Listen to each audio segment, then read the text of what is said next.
नमस्कार। मैं दीपक आपका स्वागत करता हूं आख्यान में। आज की कहानी है हमारी भारत की वीरांगनाओं के ऊपर। हमारा भारत देश सदैव से वीरों का देश रहा है, लेकिन वीरों के साथ हम ये भूल जाते हैं कि ये देश वीरांगनाओं का भी रहा है। यदि हम वीरांगनाओं की बात करें तो कुछ गिने चुने नाम ही हमारे दिमाग में आते हैं, जैसे रानी लक्ष्मीबाई, अहिल्याबाई आदि। लेकिन बहुत सी ऐसी वीरांगनाएं भी हैं जो इतिहास के पन्नों में कहीं दब गई। शायद इतिहासकारों ने जानबूझकर दबा दी। ऐसी ही एक वीरांगना थी रानी नायकी देवी। रानी नायकी देवी ने मुगलों के साथ भी युद्ध लड़ा और विजय प्राप्त की। ऐसी विजय कि शायद वीर भी इस तरीके की विजय न प्राप्त कर सके। रानी नायकी देवी कदम शासक महामंडलेश्वर परमादि की पुत्री थीं। अस्त्र शस्त्र चलाने में निपुण, तीरंदाजी, युद्ध कौशल जैसे कई गुणों में उनका कोई जोड़ नहीं था। उनका विवाह गुजरात के सोलंकी राजा, इन्हें चालुक्य भी कहा जाता है, राजा अजयपाल से हुआ। सन 1175 ईस्वी में अजयपाल सिंह की उनके ही अंगरक्षक ने हत्या कर दी। अजयपाल की मौत के बाद महाराजा अजयपाल जब स्वर्गवासी हो गए, उनका कार्यकाल सिर्फ 4 वर्षों का था।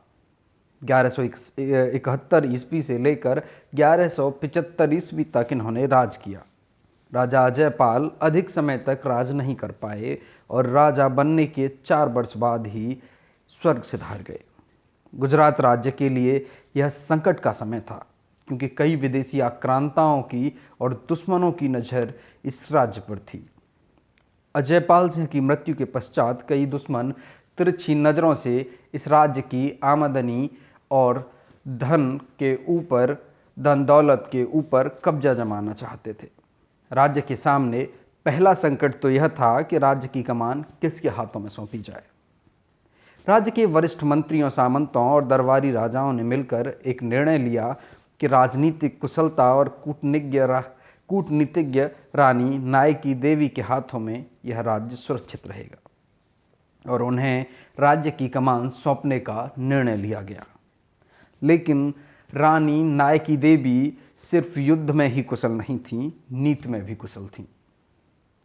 रानी नायकी देवी ने यह कहकर राज्य की कमान संभालने से मना कर दिया कि नियमानुसार इस राज्य के वारिस के जिंदा रहते दूसरा कोई सिंहासन पर नहीं बैठ सकता। लेकिन जब सामंत और मंत्री अपनी बात पर अड़ गए तो रानी नायकी देवी ने यह निर्णय लिया कि वह राज्य की कमान अपने हाथ में नहीं ले सकती, लेकिन इस राज्य के उत्तराधिकारी मूलराज द्वितीय, जो कि रानी नायकी देवी के बड़े पुत्र थे, उनका प्रतिनिधित्व करने के, उनका मार्गदर्शन करने के लिए तैयार हो गईं। राजा अजयपाल सिंह सोलंकी और रानी नायकी देवी सोलंकी के 2 पुत्र थे। बड़े बेटे का नाम मूलराज द्वितीय और छोटे पुत्र का नाम भीमदेव द्वितीय था। महाराज मूलराज द्वितीय के राजा बनने के पश्चात कुछ समय तक गुजरात राज्य में सब कुछ शांतिपूर्ण था। धीरे धीरे चारों तरफ से दुश्मनों ने इस राज्य को जीतने और धन दौलत लूटने के इरादे से अपनी तैयारियां शुरू कर दी। गुप्तचरों के माध्यम से रानी नायकी देवी को सूचना प्राप्त हुई कि किसी भी समय विदेशी आक्रांता राज्य पर आक्रमण कर सकते हैं। ऐसा ही एक विदेशी आक्रांता था जिसे हम सब जानते हैं, उसका नाम था मोहम्मद गौरी। मोहम्मद गौरी एक तुर्की लुटेरा था जो हबशी था, जिसे सिर्फ धन दौलत की ही नहीं, अपने राज्य की सीमा विस्तार और स्त्रियों में भी खासी दिलचस्पी थी। अपने साम्राज्य को बढ़ाने के लिए सन 1178 ईस्वी में विशाल सेना के साथ गुजरात की राजधानी अनिलवाड़ा की तरफ निकल पड़ा। मोहम्मद गौरी का उद्देश्य था गुजरात राज्य को जीतना। इसी के मध्य नज़र रखते हुए अनिलवाड़ से 40 मील दूर सन 1178 में आबू के गदारा घट्ट नामक घाट पर मोहम्मद गौरी ने तंबू लगाकर अपना सैन्य शिविर स्थापित किया। मोहम्मद गौरी ने रानी नायकी देवी के साम्राज्य पर सीधा आक्रमण नहीं करके अपने एक दूत को राज्य भेजा। मोहम्मद गौरी ने अपने दूत के जरिए संदेश भिजवाया कि रानी और उसके बच्चों के साथ राज्य की सभी महिलाएं और कन्याएं धन दौलत समेत अगर उसे सौंप दी जाएं, यानी कि मोहम्मद गौरी को सौंप दी जाएं, तो वह उस राज्य पर हमला नहीं करेगा। जब संदेश लेकर दूत रानी के दरबार में पहुंचा तो रानी ने संदेश पढ़ा और उसका जवाब देते हुए मोहम्मद गौरी को लिखा कि हमें आपकी सभी शर्तें मंजूर हैं। इस बात पर जो प्रबुद्ध लोग थे राज्य के, वो थोड़े नाराज हुए, लेकिन रानी नायकी देवी ने उन्हें समझा बुझाकर शांत कर दिया। मोहम्मद गौरी के आक्रमण करने की बात सुनकर रानी नायकी देवी ने भी युद्ध की तैयारियां शुरू कर दी थी। यहीं पर पता चलता है कि भारत की वीरांगनाएं कितनी मजबूत थीं, क्या सोच रखती थीं। जिस मोहम्मद गौरी ने बड़े बड़े राजाओं के दांत खट्टे किए थे, उससे लड़ने की रानी नायकी देवी ने अगर सोच भी ली थी तो यह निश्चित रूप से उनकी जीत थी। रानी नायकी देवी ने भी युद्ध की तैयारियां शुरू कर दी। उन्होंने गौरी की सेना का मुंहतोड़ जवाब देने के लिए सेना तैयार की। इसके अलावा उन्होंने अपने आसपास के राजाओं से मदद मांगी, लेकिन उन्हें चाहमान वंश और अरबदा के परमार के अलावा किसी की भी मदद नहीं मिली। रानी नायकी देवी बेटे को लेकर रणभूमि में उतरी थीं, ऐसा लेख मिलता है। रानी नायकी देवी को यह समझ आ गया था कि मोहम्मद गौरी को हराने के लिए उनकी तैयारियां काफ़ी नहीं थीं। नायकी देवी ने युद्ध की ऐसी रणनीति बनाई जिससे उनकी सेना को फ़ायदा हो। उन्होंने आज के माउंट आबू की तलहटी पर स्थित गदरघट्टा के ऊबड़ खाबड़ इलाकों को युद्ध क्षेत्र के रूप में चुना। ये कसाहरादा गांव के पास का क्षेत्र था, जो आज के राजस्थान के सिरोही जिले में ये जगह स्थित है। रानी नायकी देवी ये नाडोल के राजा कल्हड़ देव चौहान के यहाँ पर राज्य की सभी स्त्रियों और कन्याओं को भेज दिया ताकि वह यहाँ पर सुरक्षित रह सकें।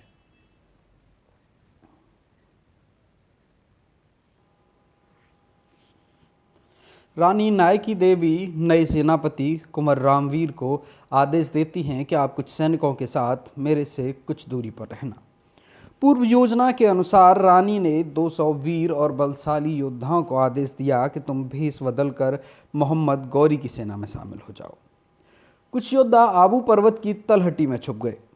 इस तरह रानी ने मोहम्मद गौरी को भ्रम में रखने के लिए अपनी सेना के 25,000 सैनिकों को अलग अलग भागों में बांट दिया।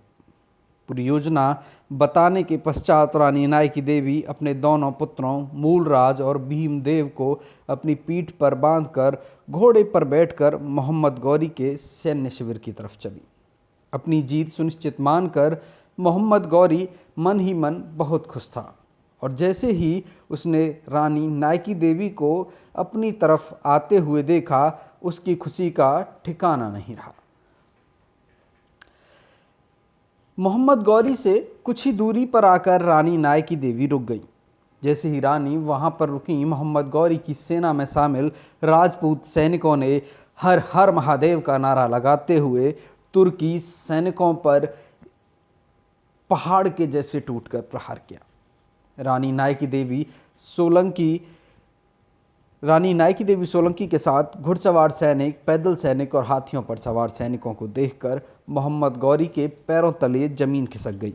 मोहम्मद गौरी कुछ भी समझ पाता इससे पहले ही रानी ने तलवार के तेज वार से मोहम्मद गौरी के गुप्तांग को काट दिया।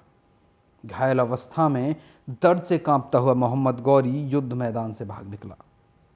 मेरुतुंग के द्वारा लिखी गई प्रबंध चिंतामणि नाम की पुस्तक और अन्य इतिहासकारों के अनुसार मोहम्मद गौरी इतना डर गया कि मुल्तान पहुंचने के बाद ही वह अपने घोड़े से नीचे उतरा। मुल्तान पहुंचने के पश्चात मोहम्मद गौरी ने देखा कि वह नपुंसक बन गया है। इस घटना के बाद मोहम्मद गौरी ने आगामी 13 वर्षों तक भारत की तरफ आंख उठाकर भी नहीं देखा। उसका जो सपना गुजरात की ओर से प्रवेश करने का था वह हमेशा के लिए अधूरा ही रह गया। इसके बाद 13 वर्ष पश्चात मोहम्मद गौरी ने पंजाब से घुसने की योजना बनाई और वह पंजाब के द्वारा ही भारत में दाखिल हुआ। ये थी भारत की वीरांगना रानी नायकी देवी की कहानी। आगे आप हमें बताइए कि आप किसके ऊपर अगली कहानी सुनना चाहते हैं। आप हमें कमेंट कर सकते हैं। किसी भी गलती के लिए हम आपसे क्षमा चाहते हैं। हम पूर्ण रूप से सही होने का कोई दावा नहीं करते। हो सकता है कि हम गलत हों, उसके लिए हम क्षमा चाहते हैं। नमस्कार।